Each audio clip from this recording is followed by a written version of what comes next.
This is Jonathan Aguilar for Pro Boxing Fans. Delighted to be joined by Chantelle Cameron, soon to be WBC World Title Challenger on October 4th. How does that sound, first of all? Yes, looking forward to it. I can't wait.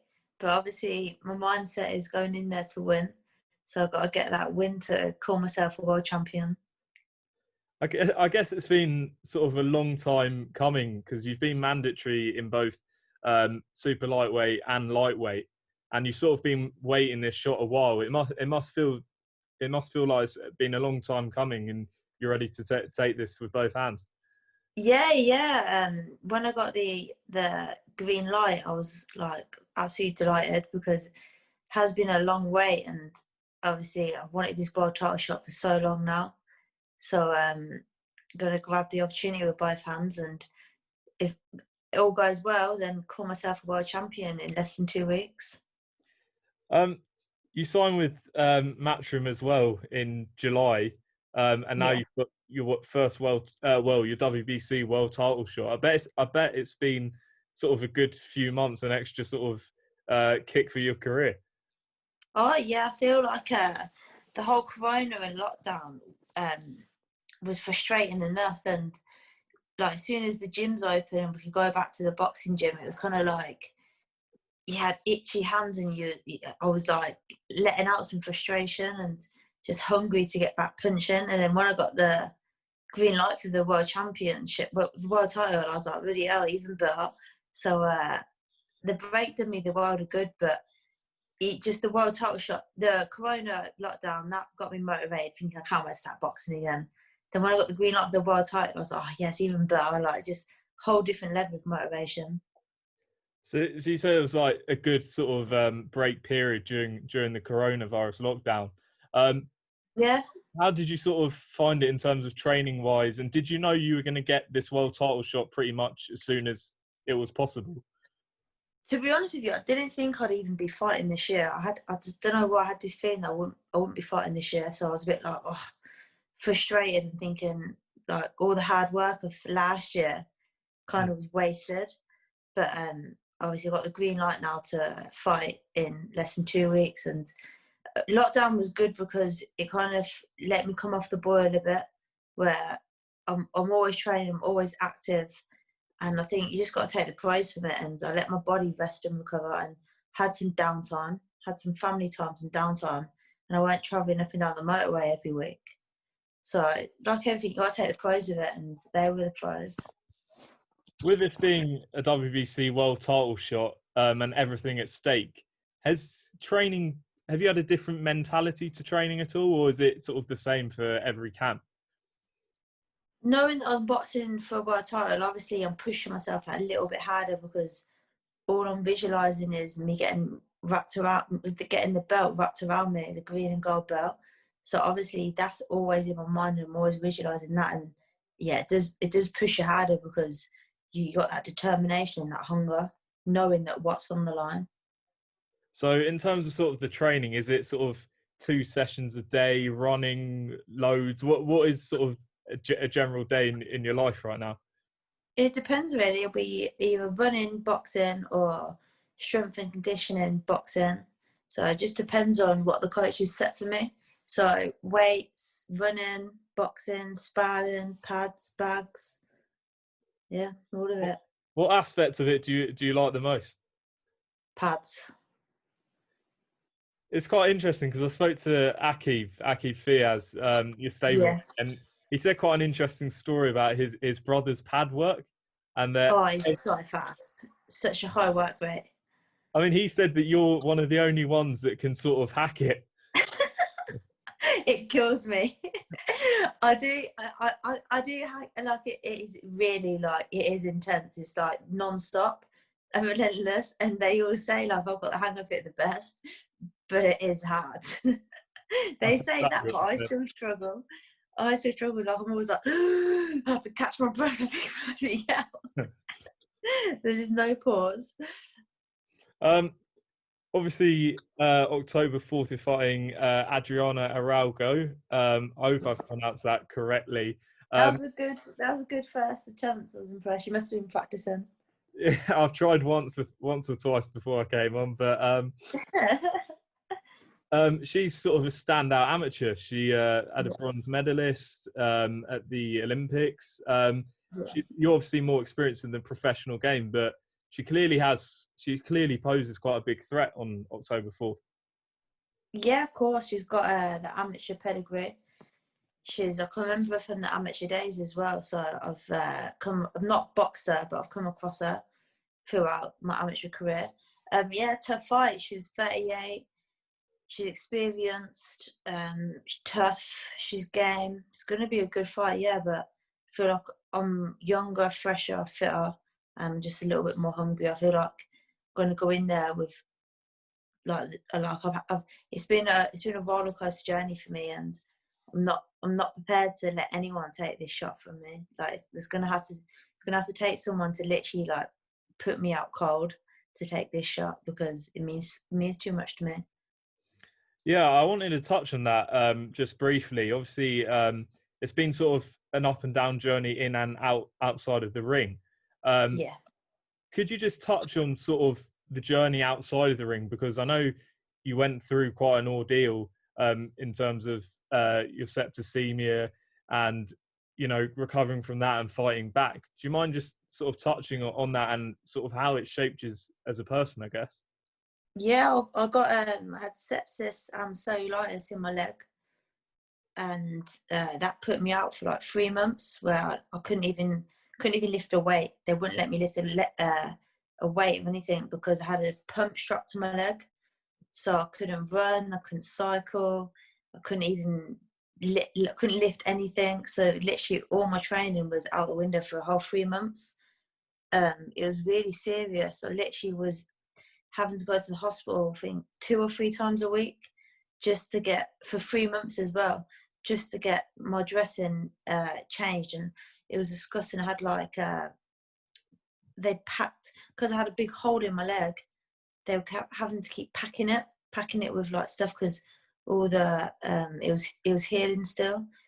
So for 3 months I was in and out of the hospital, and to be fair, I didn't think I was going to box again, because I just left the amateurs as well. Like I was still on Team GB, but I knew that that was me done in the amateurs, because my heart just wasn't in anymore.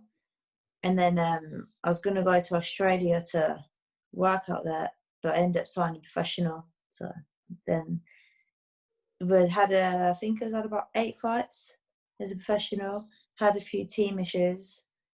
And obviously when you're in contracts and stuff, it can get a little bit messy. So I was just thought, you know what, I've had a hard time in boxing as it is. I just literally thought maybe boxing's not for me. It just seems like I'm not getting that bit of luck, that strike of luck. So I was ready to call it a day again. And then luckily and thankfully I linked up with Jamie Moore, and ever since I've not looked back, and now I'm boxing for a world title. So everything happens for a reason. Yeah, absolutely. I mean, together with that, coupled with that, you also were close to making that Olympic team in 2016. Yeah. And I know that was another heartbreaking period for you. Yeah. So in terms of that as well, winning this WBC title, should you win it, how much extra satisfaction would that give you personally? Obviously I failed in amateurs. My dream was to go to the Olympics, and I feel like I failed myself, and I feel like I failed my family a little bit, because everyone was expecting me to go to the Olympics. I was like one of the prospects, and I just didn't manage to qualify. So I feel like winning this world title is kind of going to like replace that, and it's going to I'm going to be proud, because I've done it. I achieved one of my goals and one of my dreams, and I feel like it'll make my family proud as well, especially knowing how much it hurt that I didn't go to Rio, the Olympics. So it kind of will like get rid of that disappointment that I went through in 2016, that I finally achieved a goal and I didn't fail. Do you still draw on that that time in your life, sort of when you're training or going into fights? Does it still play on your mind? All the time, because I don't want that feeling ever again. Like I never want to experience that again. So yeah, I think that's why my style is so relentless, because my mindset is I'm not letting anyone beat me. I'm not going to let anyone get the better of me. And even when I train, I'm like, I'll never give up. And I think with me, I've persevered all this time, and now I'm like, I can't fail again. You mentioned sort of the move to Jamie, and with that, you've got, as I mentioned, Akib, you've got the likes of Rocky Fielding, Martin Murray, Cole Frampton, even Dave Allen's joined in now. What's it like being in that gym, surrounded by other champions, other people coming through as well? It's quite a good sort of mix of fighters in the gym. Yeah, it's great. It's a great stable, and it's a good atmosphere. So just all positive, really. Yeah. With this October 4th, I know there've been talk of maybe a test crowd. That's probably unlikely now because of sort of the news this week. Are you expecting that behind closed doors? Have you been given any indication on where this fight might take place? No, at the end of the day, I've got a job to do. So my job's to box and my job's to win. So the rest of it is sat in my hands. And to be fair, I'm not really that bothered either, because I'm there to win. Really. You're always sort of linked with that Katie Taylor fight in the professional ranks. Obviously, you shared the ring in the amateurs. Yeah. Does this make a win here make it that even more possible? I mean, I know you're mandatory for her at lightweight, I believe, as well.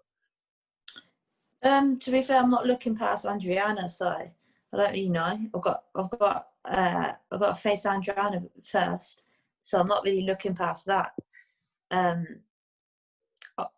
You can ask me that question when I become WBC World Champion, but at the moment, Adriana's my focus.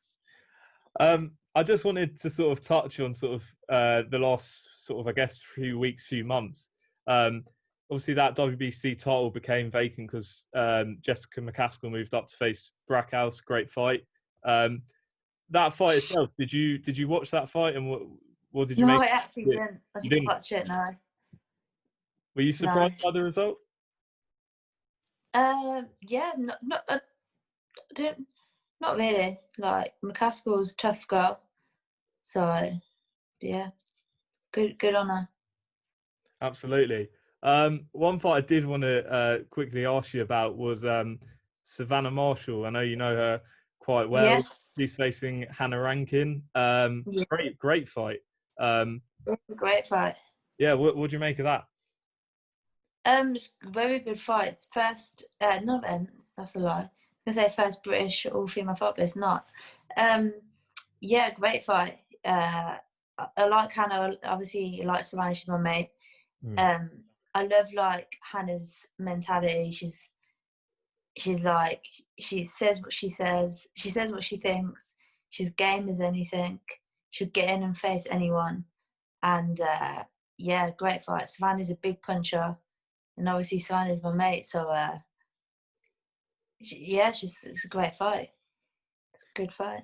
And one fight we saw during fight camp was Katie Taylor, of course, but we also saw Terry Harper and Natasha Jonas. Yeah. One of the fights of fight camp itself. Did you watch that one? Yeah, it was a brilliant fight. And it seems to me that sort of people over sort of the last few weeks, few months, are not really saying female boxing. It's just boxing. Have you sort of got that impression that sort of there's been a turnaround, especially in the last, say, few months? Yeah, especially from the female fights on Fight Camp. It's rocketed. It's great, and all the girls done the sport proud. Absolutely. Final one. What's your prediction for your fight on? Obviously, me to get the win, any means possible. That's it. Any means. Yeah, any means possible. No matter what happens, I'm getting that win. Brilliant. Well, Chantelle, appreciate you coming on. No worries. Looking forward to seeing this big WBC world title fight, and yeah, all the best luck with final preparations. Wicked. Thank you.